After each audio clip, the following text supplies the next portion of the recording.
হে আসসালামু আলাইকুম, আশা করছি সবাই ভালো আছেন। অনেক দিন পর ছোট্ট একটা ব্লগ শেয়ার করছি আপনাদের সাথে। বিকেল বিকেল বেরিয়ে পড়লাম বান্ধবীর সাথে দেখা করতে, এবং সেই সাথে অনেক কাজ আছে, সেটাও সম্পূর্ণ করব। এখন এমন হয়েছে যে কাজ ছাড়া আসলে এমনি এমনি ঘুরতে বাইরে যেতে পারি না।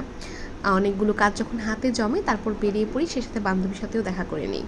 আজকে চলে এসেছি হচ্ছে নতুন একটা ক্যাফে খুলেছে ফিল হাংরি নামক। এটা একদম সূর্যমুখী স্কুলের পাশে। আমার ফ্রেন্ড কিছুদিন আগে নাকি আইসক্রিম খেয়ে গিয়েছে, বেশ ভালো। তো ওই জন্য হচ্ছে প্রথমে বাটার স্কচ আইসক্রিম অর্ডার করেছিলাম। এটা তো আর ওদের মেক করা না, জাস্ট ওরা সার্ভ করেছে। আইসক্রিমটা বেশ ভালো ছিল। দেন অর্ডার করেছিলাম বেকড পাস্তা। আমরা মোটামুটি দুপুরবেলা খাওয়া দাওয়া করে গিয়েছি, সো ওরকম খিদা ছিল না। তো ভাবছিলাম যে নর্মাল কিছু একটা খাওয়া যাক। তো আমার পাস্তা হচ্ছে খুবই পছন্দ, আর আমি পাস্তা জিনিসটা নিজেও বেশ ভালো বানাই। দেখতে বেশ ভালো হলেও যখন প্রথম বাইট মুখে নিয়েছি আমি পুরাই হতবাক, কারণ একদম টকটক ছিল আর এতটা পরিমাণ সেদ্ধ করে ফেলেছিল, একদম জগা খিচুড়ি হয়ে গিয়েছিল।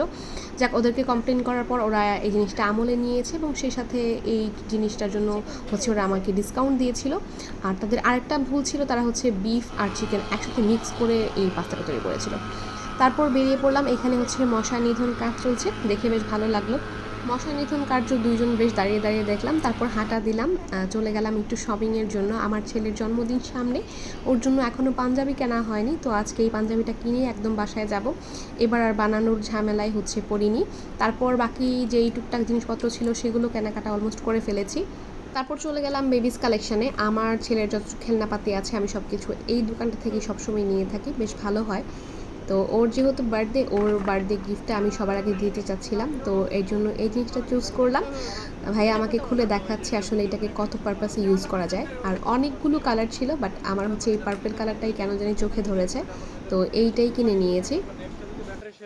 দেন উনি আবার আমাকে রাস্তা পর্যন্ত একদম আগায় দিয়ে গেল। আর আমার ফ্রেন্ডের সাথে দেখা হলে যেটা মাস্ট একটা ঘটনা ঘটে, সেটা হচ্ছে একদম রৌদ্রের আকাশ কেন যেন মেঘলা হয়ে যায়। এটা একটা কোইন্সিডেন্স, ওর সাথে আমার দেখা হলে এই জিনিসটা হবে। তো বেশ আকাশে মেঘ করেছে। তারপর সুন্দর রাস্তা হতে হতে চলে আসলাম একদম খালের মতো রাস্তা। আমাদের এদিকে রাস্তার অবস্থা এতটাই বাজে, আর এতটা স্ট্রাগল করে এখন শহরের ভিতরে ঢুকতে হয়, যেটা বলার বাইরে।